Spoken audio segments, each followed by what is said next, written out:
Assalamualaikum, selamat pagi, salam sejahtera untuk kita semua. Saudara, pecinta masa depan negeri. Hari ini kita spesial untuk webinar dengan mahasiswa dan seluruh peserta yang sudah daftar. Sosiologi hukum, tetapi pendekatan sosiologi politik. Kok bisa?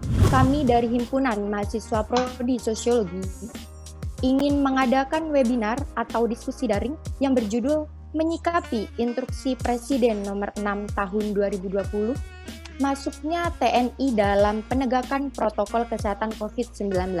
Pemaparan materi oleh pemateri pertama kita, yakni Bapak Dr. Agus Mahfud Fauzi. Langsung saja kita mendengarkan materinya.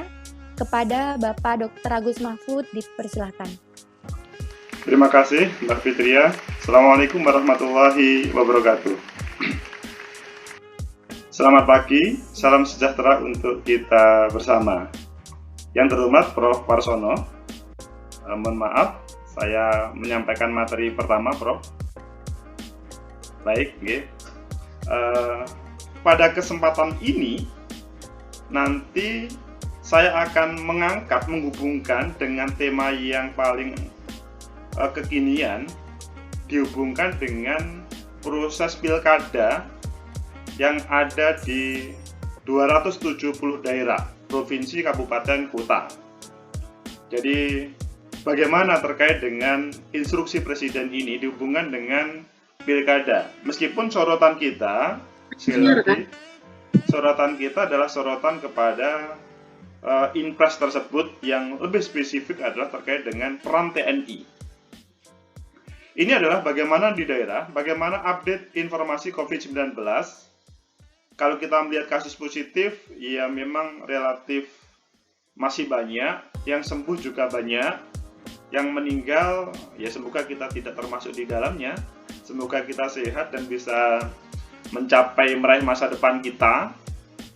Karena bagaimanapun, salah satu syarat untuk bisa kuliah dengan baik, untuk mencapai masa depan itu ya dengan kita mendapatkan kesehatan. Seluruh dunia sudah 22 juta yang positif, sembuh 15 juta, meninggal 795.710. Jadi kalau kita melihat dunia, 22 juta, luar biasa. 22 juta itu kalau kita ibaratkan, kalau Jawa Timur itu sekitar 40-an juta, ya separuh Jawa Timur itu sudah terkena semua sedunia. Tapi karena dunia itu sangat luas, maka ya mungkin kalau kita perbandingan dengan keberadaan desa ataupun kelurahan, ya tidak setiap, kalau kita hitung maka tidak setiap kelurahan itu ada, tapi karena totalitas maka kelihatan banyak sekali begitu. Begitu juga kalau kita merapat ke Indonesia, lebih kecil dan ada proses sembuh dan meninggal. Meskipun sekali lagi target dari pemerintah itu belum kesampaian. Ketika membawa tema new normal, itu maksudnya negara belum bisa menyelesaikan terkait dengan apa yang menjadi ancaman kepada kesehatan kita. Jadi negara melihat bahwa COVID ini tidak cukup hanya teman-teman medis yang mengatasinya. Meskipun ini adalah seharusnya teman-teman medis. Sehingga kemudian muncul impres tadi. Kalau pada awal-awal sekitar bulan Maret itu kan, atau pertama pada akhir Desember, Januari, Februari, kita semua kan pada waktu itu kan masih kuliah semuanya. Suasananya suasana yang sepertinya, masa sih itu menjadi ancaman. Tapi sesudah memasuki bulan April, serius ini kalau begitu. Sehingga pada bulan Mei, Juni, selanjutnya bahkan kuliah daring menjadi utama. Saya nggak ngerti apakah para mahasiswa atau teman-teman semuanya itu tertarik, lebih senang kuliah daring atau menikmati langsung yang konvensional. Itu kemudian adalah pilihan. Intinya bahwa COVID sampai hari ini belum selesai dan kemudian muncul impres tadi. Next.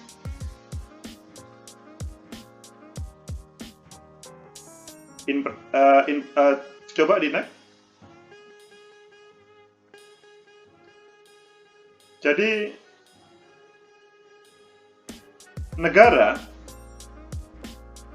melihat ada tiga fakta di virus corona disebut semakin melemah. Para ahli kesehatan mengatakan tidak ada bukti bahwa virus corona COVID kemudian telah bermutasi menjadi virus yang lebih lemah. Peneliti sampai hari ini masih belum menemukan vaksin. Tadi malam bahkan 2 hari ini terjadi perdebatan terkait dengan yang disampaikan oleh teman-teman Airlangga. Katanya masih bla bla bla bla bla. Intinya bahwa belum dikatakan valid betul terkait dengan bahwa vaksin itu adalah sebagai jawaban. Kemudian apakah kemudian cuaca sekarang itu tetap menjadi sebagai penyebar pandemi? Ini adalah fakta-fakta yang semua lembaga di Indonesia bahkan di dunia belum menemukan vaksin. Relatif semuanya masih serius untuk mencarikan solusi. Jadi kata kuncinya adalah pandemi COVID masih meluas, masih berjalan. Kedua, vaksin belum ditemukan. Ketiga, negara harus menjalankan pemerintahan karena rakyat, masyarakat itu butuh hidup secara dasar, tetapi terkait dengan masa depan anak-anak yang diterjemahkan siswa, mahasiswa itu harus mempunyai masa depan yang diraih dengan sekolah, dengan kuliah, tetapi diterjemahkan dengan kehidupan real manusia. Mereka membutuhkan kerja. Selanjutnya, apa yang harus dikerjakan oleh negara? Jadi, pemerintah, baik presiden, pemerintah daerah juga termasuk di dalamnya, berpikir apa yang bisa menjawab terkait dengan ancaman yang tidak terlihat oleh mata ini, tetapi bisa mematikan banyak orang. Next. Lanjut. Karena faktanya bahwa semua negara trennya masih naik atau sama, jadi belum ada yang turun. Ini adalah fenomena yang terjadi pada sekitar COVID kita. Jadi berbagai korban jenazah atau PDP itu kemudian teman-teman yang menjadi korban, mereka menyatakan bahwa dirinya bukan sebagai COVID. Atau ketika mereka meninggal dunia di rumah sakit, kemudian mereka mengatakan saya atau keluarga saya tidak terkena COVID. Sehingga ketika ada peraturan Menteri Kesehatan terkait dengan semua yang meninggal pada masa COVID itu harus kubur atau dirawat dengan proses protokol COVID, itu mereka melawan, menolak. Di sini kan negara itu selanjutnya mencari solusi. Bagaimana caranya? Karena tim kesehatan, kalau dari banyak contoh yang ada di sini, itu selanjutnya banyak yang menolak terkait dengan keberadaan para tim medis ini. Sehingga kemudian muncullah impres tersebut. Next.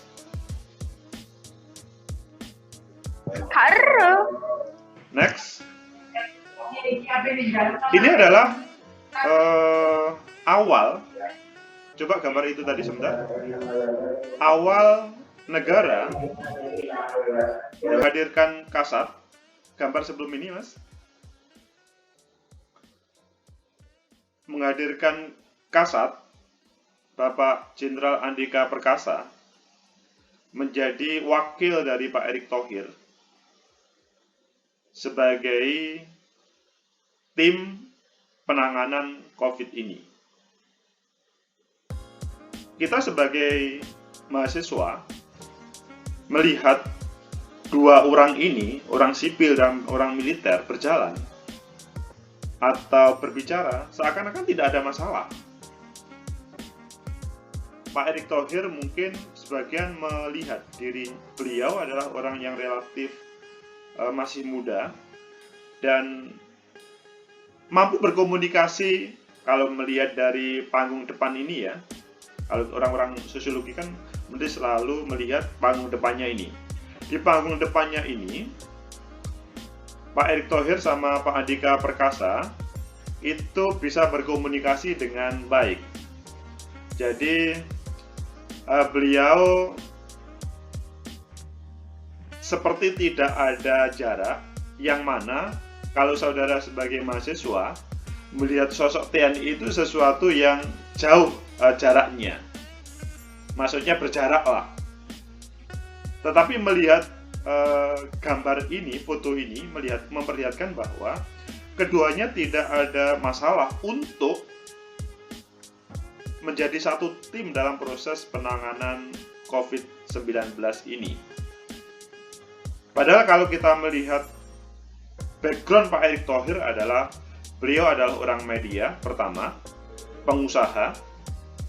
Media kita tahu beliau adalah yang punya Republika, kemudian pengusaha berbagai macam usaha dan bahkan menjadi manajer dari salah satu klub sepak bola internasional. Selanjutnya pada waktu pemerintahan Jokowi periode kedua, beliau adalah salah satu tim kuatnya Pak Jokowi dan sekarang mendapat amanah menjadi Menteri Menteri BUMN. Pak Kasat, Pak Andika Perkasa, kalau kita di pikiran kita, sosok TNI itu adalah ya TNI. Beliau adalah tugas pertama adalah mempertahankan negara dari ancaman ke negara kita. Sehingga yang menjadi musuh pertama, action pertama beliau adalah bagaimana orang-orang asing yang menjadi ancaman kepada negara Kesatuan Republik Indonesia itu kemudian dihadangi. Tetapi pada saat ini beliau bersatu dengan Pak Erick Thohir menjadi satu tim. Next. Lanjut. Menjadi satu tim untuk penanganan COVID. Meskipun banyak kritik terkait dengan kehadiran Kasat tersebut. Komite Penanganan COVID-19 dan Pemulihan Ekonomi Nasional, KPCPEN, melibatkan TNI AD ini karena menurut Pak Erick Thohir, salah satu kunci dalam memerangi pandemi adalah menjaga kepatuhan, ketaatan, dan disiplin masyarakat dalam menerapkan protokol kesehatan selama pandemi. Mungkin ini menjadi dasar utama negara menghadirkan TNI dalam Inpres nomor 6 itu. Pasti kita kemudian memelototi. Mengapa negara menjadikan ini? Menjaga kepatuhan, ketaatan, dan disiplin masyarakat dalam menerapkan protokol kesehatan selama pandemi. Mungkin teman-teman yang ada di forum ini kemudian bertanya, apakah memang mereka, maksudnya masyarakat, pertama, tidak patuh? Coba, apakah pada waktu Inpres nomor 6 dihadirkan itu karena memang berdasar riset atau survei minimal, kemudian menampilkan rakyat yang tidak patuh terhadap negara, terhadap ancaman pandemi COVID ini? Kalau kita melihat di televisi misalkan, ada 1-2 kasus tentunya bukan merupakan representasi dari perilaku rakyat dalam menghadapi pandemi COVID-19. Sekali lagi, kalau hanya 1-2 kasus. Tetapi kalau ini adalah menjadi sebuah fenomena rakyat Indonesia tidak patuh, maka negara wajib menjadikan pernyataan Pak Erick Thohir ini sebagai dasar. Jadi kalau kita coba teman-teman di daerah masing-masing, minimal di kabupaten kota masing-masing, bagaimana kondisi masyarakat? Apakah mereka betul patuh terhadap protokol kesehatan yang ditampilkan oleh negara atau tidak? Contoh awal-awal ketika menampilkan protokol kesehatan itu ketika dalam proses beragama itu, dalam proses menjalankan ibadah agamanya. Taruhlah bagi umat muslim adalah sholat Jumat, bagi umat Kristiani ke gereja, dan selanjutnya. Apakah pada waktu itu ketika Majelis Ulama Indonesia ataupun tokoh-tokoh agama lain, pimpinan organisasi agama lain, kemudian menampilkan terkait dengan aturan beribadah, apakah mereka, maksudnya masyarakat umat, itu selanjutnya mematuhi atau tidak? Kalau memang mereka mematuhi, ya seharusnya impres ini harus kemudian kita pertanyakan mengapa kemudian kok hadir. Karena kalau kita melihat televisi yang hampir setiap hari ditampilkan atau menampilkan informasi, itu adalah di Jakarta. Dan di Jakarta, ya kita lihat di sana relatif patuh. Ya memang ada 1-2 kasus, tapi yang lebih patuh itu lebih banyak. Karena yang paling mudah dekati oleh media itu ya Jakarta, karena di sana pusatnya media. Ketaatan, disiplin masyarakat dalam menerapkan kesehatan, maksudnya protokol kesehatan selama pandemi ini. Kemudian yang kedua adalah Kepala Staf TNI ini, Pak Andika Perkasa, sebagai Wakil Ketua KPCPEN diharapkan memperkuat struktur sehingga penanganan pandemi dan pemulihan ekonomi yang berada dalam satu komando itu semakin cepat, tepat, efisien dikerjakan dan dituntaskan dalam waktu yang bersamaan. Jadi memang ini adalah KPCPEN ini temanya tidak hanya satu, pandemi COVID, tetapi adalah pemulihan ekonomi yang selama pandemi ini ya banyak orang yang ter-PHK, bisnis tidak jalan, usaha macet, dan selanjutnya. Intinya bahwa negara meskipun sudah menggelontorkan uang sekian triliun untuk penanganan perekonomian efek dari COVID, itu belum bisa menyelesaikan. Sehingga kemudian keberadaan Pak Andika Perkasa itu kemudian tidak cukup pada tataran COVID-nya saja, tetapi juga pemulihan perekonomian. Jadi fokus di komite KPCPEN, kesehatan pulih, ekonomi bangkit. Itu yang disampaikan Pak Erick Thohir, kehadiran Pak Andika Perkasa, Kasat TNI. Selanjutnya kita lihat pada lembar berikutnya, next. Apakah hal ini selanjutnya bisa welcome oleh rakyat? Di salah satu media, COVID-19 penegakan disiplin protokol kesehatan melibatkan TNI tidak menyelesaikan masalah selama informasi pandemi tidak disampaikan dengan jujur. Ini adalah salah satu kritikan dari publik. Karena menurut informasi ini adalah ada berita yang disembunyikan. Contoh di Jawa Timur. Jadi orang-orang yang ada di Surabaya itu tidak semuanya mempunyai KTP Surabaya. Ketika dia posisi sakit di Surabaya, kena COVID di Surabaya, maka dia dicatat di Surabaya.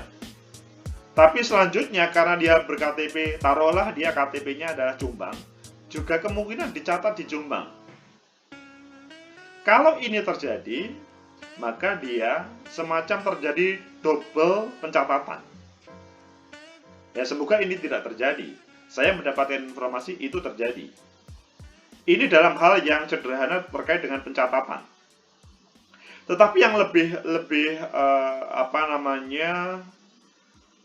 ada informasi lagi bahwa teman-teman kalau dia posisi sakit bahkan meninggal dalam suasana pandemi COVID ini, maka dia harus dimasukkan pada kategori protokol kesehatan. Dalam artian semua seperti proses COVID.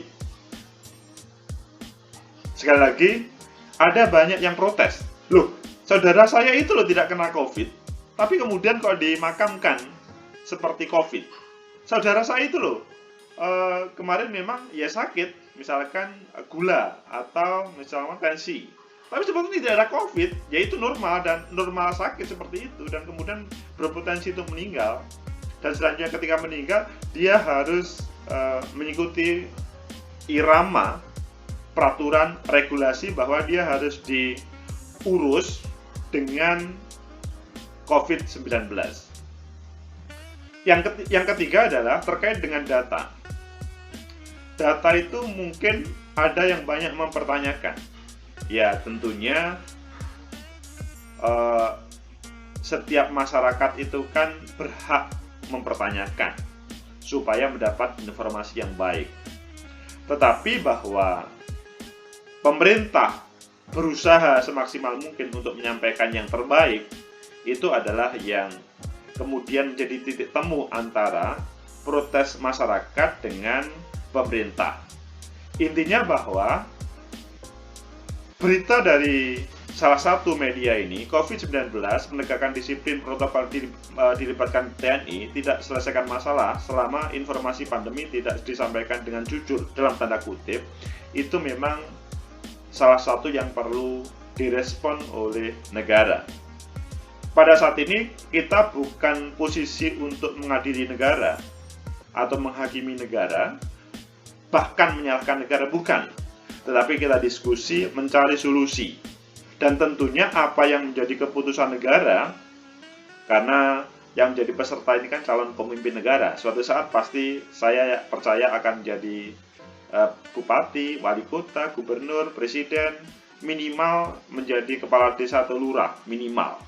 Itu kan selanjutnya juga harus bisa belajar dari proses COVID ini, sehingga nanti ketika menjadi orang yang harus mengambil kebijakan, itu selanjutnya tidak salah dan tidak diprotes oleh rakyat.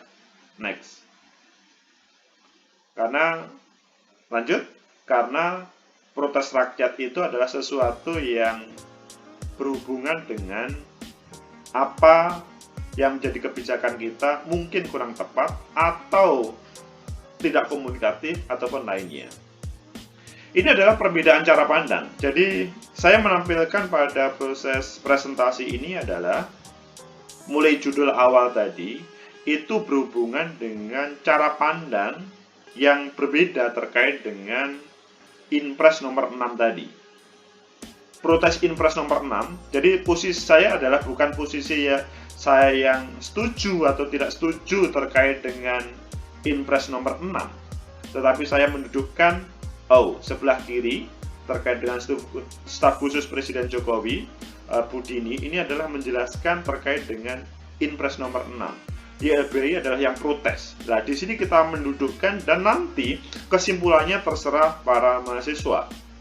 Meskipun mahasiswa selanjutnya menjadikan referensi ilmu pengetahuan untuk dijadikan sebagai analisa terkait dengan Inpres nomor 6 pelibatan TNI tadi. Kata staf khusus Dini Purwono bahwa Inpres tersebut terkait dengan COVID-19 bentuk keseriusan pemerintah ketika di situ ada semacam sanksi bagi pelanggar protokol kesehatan. Masyarakat pun diminta tidak resah atas adanya Inpres yang memuat sanksi tersebut Impres ini diterbitkan untuk memberikan landasan hukum bagi upaya penanganan situasi pandemi COVID-19 dan meningkatkan kedisiplinan masyarakat dalam melaksanakan protokol kesehatan yang sudah diterapkan. Jadi, saudara-saudara, kalau melihat pernyataan wakil dari presiden ini, ya memang itu untuk keteraturan, kepatuhan rakyat terhadap regulasi yang dihadirkan oleh negara. Tidak keluar dari keinginan negara memperbaiki masyarakat dalam dalam mengawal atau dalam merespon ancaman pandemi COVID-19. Intinya bahwa negara itu adalah memberikan sanksi bagi pelanggar protokol kesehatan. Itu untuk kebaikan negara dan rakyat. Hanya sekarang adalah pertanyaannya, maukah saudara-saudara menerima regulasi tersebut? Mungkin kalau kita boleh mengkritik ini, maka kita hubungkan dengan kondisi negara kita. Kalau kondisi negara kita misalkan dalam suasana yang seperti Orde Baru dahulu, maka ini adalah hal yang tepat. Maksudnya adalah, kalau Orde Baru itu kan satu garis, semuanya satu garis komandonya. Untuk garis komando, bukan garis komando sih, instruksionalnya itu lebih mudah karena keberadaan pemerintahan pusat itu luar biasa. Tapi sekarang ketika ada otonomi daerah, kemudian ada pembagian-pembagian. Tidak cukup otonomi daerah sih terkait dengan policy itu, tapi terkait dengan masa sih menyadarkan seseorang terkait dengan ancaman COVID, itu kemudian harus ada sanksi. Mungkin pertanyaannya begitu dari masyarakat itu. Saya akan lebih sadar ketika tanpa ada ancaman. Jadi kalau anak kecil itu kemudian belajar, kemudian diberi ancaman, nanti kalau tidak naik kelas, maka tidak akan diberikan, misalkan diberikan sepeda. Tapi kemudian, atau bukan, itu bukan ancaman. Nanti kalau tidak naik kelas, maka 1 tahun tidak akan diberi makan atau tidak akan diberi uang saku. Maka ini, apakah hal itu kemudian memberikan penyadaran yang kepada siswa, atau bahkan kemudian menjadi ada semacam pijakan untuk melawan dari sang siswa. Padahal suasana reformasi saat ini itu berbeda dengan suasana yang dalam suasana yang dahulu. Kemudian kita bergeser ke kanan. Ketua YLBHI, Asfinawati, mengatakan, pelibatan TNI dan Polri itu sebagai sifat represif. Langkah represif ini tidak bisa diterapkan jika menyentuh ranah privat. Soal kesehatan, sebetulnya Presiden itu salah memaknai kedaruratan kesehatan yang ia terapkan sendiri dengan menjadi bersifat represif. Kesehatan ini tidak bisa diterapkan represif karena ada ruang privat seperti rumah, penggunaan kamar mandi, ODP, PDP di rumah, penggunaan kamar mandi, polisi, tentara nggak bisa masuk ke ranah itu. Intinya adalah YLBHI mengkritik ini sangat represif.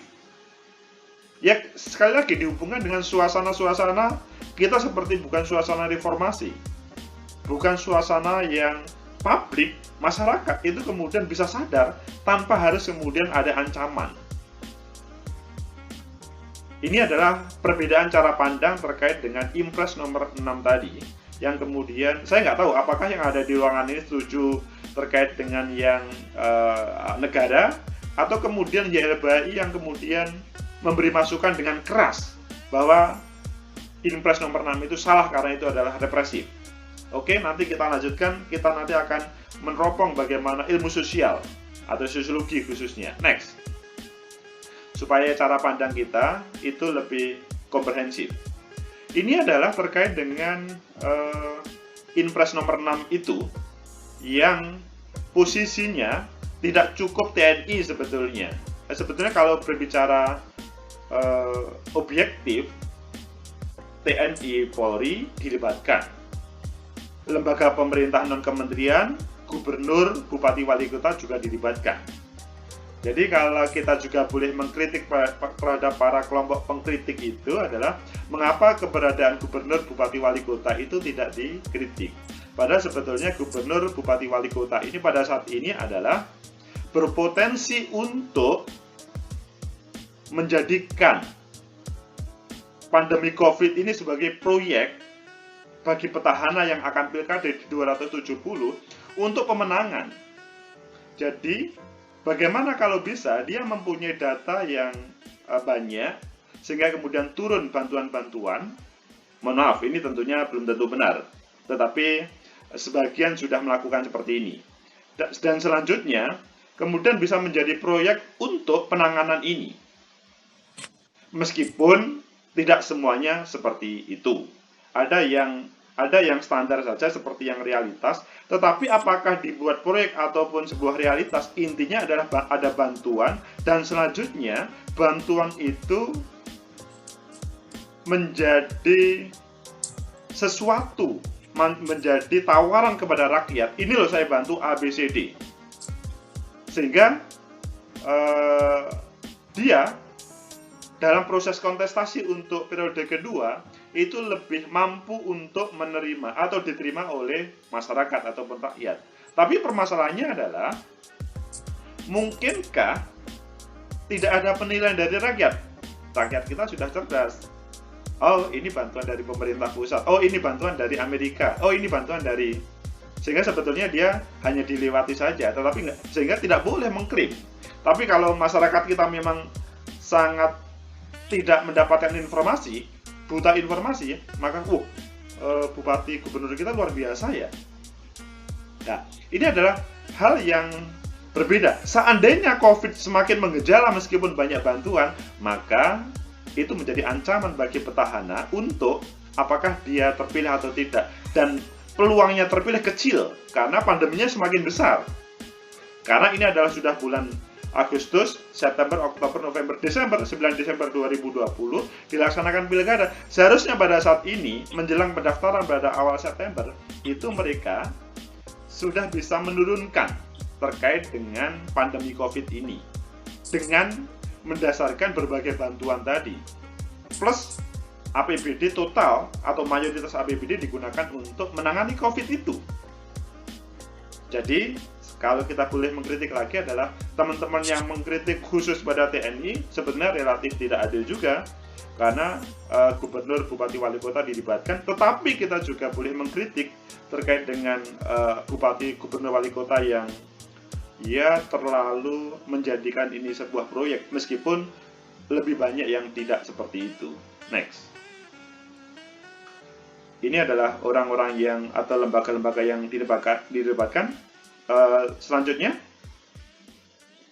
bagaimana teori sosial? Nah, disinilah kita, maksudnya saya sebagai sosiologi politik, mau menganalisa dari pro dan kontra terkait dengan pelibatan TNI tersebut. Pertama, teori hegemoni Antonio Gramsci. Saya memakai hegemoninya Gramsci. Hegemoni bukanlah hubungan dominasi dengan penggunaan kekuasaan, melainkan hubungan persetujuan dengan kepemimpinan politik dan ideologis. Nah, kalau melihat perspektifnya Gramsci ini, maka apa yang dilakukan oleh negara dengan menampilkan Inpres nomor 6, maksudnya penampilannya itu adalah TNI menjadi bagian terdepan dalam proses ini, tidak cukup kasat tentunya, sampai di daerah. Ini adalah sesuatu yang kurang tepat. Sekali lagi, menurut teori hegemoni Gramsci. Karena apa? Hubungan dominasi dengan menggunakan kekuasaan itu adalah maksudnya hegemoni bukanlah hubungan dominasi dengan menggunakan kekuasaan. Jadi harus tepat bagaimana cara berkomunikasi penggunaan kekuasaan oleh negara pemimpin kepada rakyatnya. Politik dan ideologis, kepemimpinan politik dan ideologis, persetujuan kepemimpinan politik dan ideologis itu sebetulnya bisa menjadi katalisator antara pemimpin dengan rakyatnya. Jadi kan kita paham pada April 2019 kemarin, Pak Jokowi sama Pak Ma'ruf Amin itu kan terpilih sebagai presiden dan wakil presiden. Kata Gramsci, seharusnya beliau cukup menggunakan cara dominasinya adalah dominasi kekuasaan itu dengan menggunakan kepemimpinan politik dan ideologis tersebut. Tidak harus di dalamnya ada semacam represif. Karena mayoritas rakyat Indonesia itu adalah memilih Pak Jokowi sama Ma'ruf Amin. Bahkan kalau kita boleh jujur, lawan politik Pak Prabowo pun sudah masuk di dalamnya. Sehingga sebetulnya kalau mengatur kekuasaan di negara kita, mendominasi di kekuasaan di negara kita dalam hal pandemi COVID-19 itu lebih mudah. Itu kata Gramsci. Sehingga tidak haruslah represif itu. Kemudian yang kedua adalah menggunakan waktunya hampir habis ya? Waktunya kurang 2 menit lagi, Pak. Oke, saya pastikan cukup. Yang kedua adalah teori konstruksi realitas sosial Peter L. Berger sama Thomas Luckmann. Masyarakat sebagai proses yang berlangsung dalam 3 momen dialektis, eksternalisasi, objektivasi, dan internalisasi, memunculkan masyarakat yang bisa dikatakan masyarakat yang sangat kompleks, yang bisa merespon terkait dengan permasalahan dengan enak, dengan syarat eksternalisasi, objektivasi, dan internalisasi. Dengan cara seperti itu adalah kita akan sangat pluralis, dinamis, dan kompleks. Maksudnya, konstruksi realitas sosial ini kemudian menampilkan bahwa negara cukup menghadirkan eksternalisasi, objektivasi, dan internalisasi. Tidak harus kemudian bersemangat untuk menghadirkan aturan yang sangat represif. Kalau negara pemimpin itu kemudian melihat ada masyarakat plural, dinamis, kompleks, kemudian mereka bisa berjalan tanpa harus kemudian ada ancaman-ancaman, maka kata konstruksi realitas sosial itu adalah ya masyarakat pada saat ini itu yang ditunggu-tunggu. Itulah saya sebagai sosiologi politik menganalisa dari 2 teori. Jadi teman-teman semuanya, program, visi, dan misi yang merespon kebutuhan problematika itu adalah hal yang paling penting. Kekurangan pemerintahan pusat menjadi kekuatan calon sehingga perlu direspon calon kepala daerah. Tidak perlu takut bansos yang dipolitisir. Ini adalah rentetan dari proses coronavirus dihubungkan dengan pilkada. Jadi, kekuatan program visi misi untuk membawa daerah lebih baik dalam hal salah satunya adalah coronavirus ini, maka itu yang akan menjadi kekuatan bagi calon. Ketika dihubungkan dengan tema TNI pada Inpres nomor 6 tadi, bahwa di daerah itu ada komandan Kodim atau ada Kodim, ada dan Ramil dan Babinsa. Dan itu adalah bisa bergerak semuanya dalam hal proses penanganan COVID ini. Teman-teman pemerintah pusat itu juga menggelontorkan terkait dengan bantuan macam-macam itu lewat pemerintah daerah dengan kawalan teman-teman TNI, begitu juga Polri. Lah, permasalahannya adalah pasti dalam proses itu ada kekurangan yang ditampilkan, yang dia berikan. Jadi memberikan saja itu masih ada kekurangan yang disampaikan oleh pemerintah pusat. atau teman-teman TNI dan Polri itu. Maka yang perlu dihadirkan oleh calon kepala daerah adalah apa yang menjadi kekurangan itu selanjutnya direspon dan menjadi kekuatan bagi calon. Bagi calon petahana, kalau dia mampu menghadirkan terkait dengan bansos dan lain-lainnya, tidak harus mempolitisir bahwa itu seperti seakan-akan bantuannya, tapi cukup menyampaikan secara jujur dari pemerintah pusat dan lain sebagainya, dan bisa menyelesaikan coronavirus tanpa harus represif, itu menurut saya akan menjadi kekuatan petahana itu bisa memenangkan. Tetapi sebaliknya, calon pendatang baru, kalau dia mampu untuk mengkoreksi, tetapi tidak harus koreksinya dengan kasar. Koreksi kasar itu menjatuhkan di depan publik, atau kemudian memberi catatan negatif terhadap bantuan dari pemerintah pusat. Tetapi bahwa dia menghadirkan program-program yang berbeda, maksudnya berbeda itu tidak harus asal berbeda, tapi berbeda caranya, tidak hanya sebatas bantuannya, atau misalkan ada bantuan, misalkan 10.000 kemudian dimaksimalkan, itu kemudian ada peluang bagi calon penantang untuk menang. Sehingga catatan akhir dari saya terkait dengan Inpres nomor 6 ini sebetulnya calon petahana dan calon penantang juga bisa bagaimana bersinergi dengan TNI, khususnya TNI. Bagaimana dalam proses pengatasannya. Tidak harus TNI dihadirkan dalam Inpres nomor 6 itu untuk memberikan hukuman. Jadi kan yang paling represif dari kita itu adalah TNI itu seperti momok ketika ditampilkan seperti hukuman. Padahal sekarang itu TNI itu menjadi masyarakat yang mengarah kepada masyarakat sipil. Harapan reformasi kan dui fungsi TNI waktu itu kan dihilangkan. Harapannya adalah TNI sebagai penjaga kemerdekaan, kekuatan negara, yang selanjutnya dia adalah menjadi penjaga gawangnya teman-teman masyarakat sipil. Sehingga ketika ada program persiapan pilkada yang 4 bulan ke depan ini, ketika bisa bersinergi tidak harus represif, kemungkinan calon itu akan baik, dan keberadaan TNI meskipun dalam Inpres nomor 6 itu dipermasalahkan, itu akan lebih humanis. Maksudnya, TNI itu bukan menghukum ya, tapi TNI itu membantu rakyat.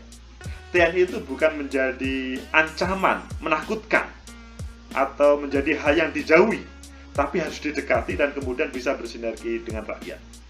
Itu jawabannya, saya kembalikan kepada Mbak Fitria. Baik, terima kasih Pak Agus atas jawabannya.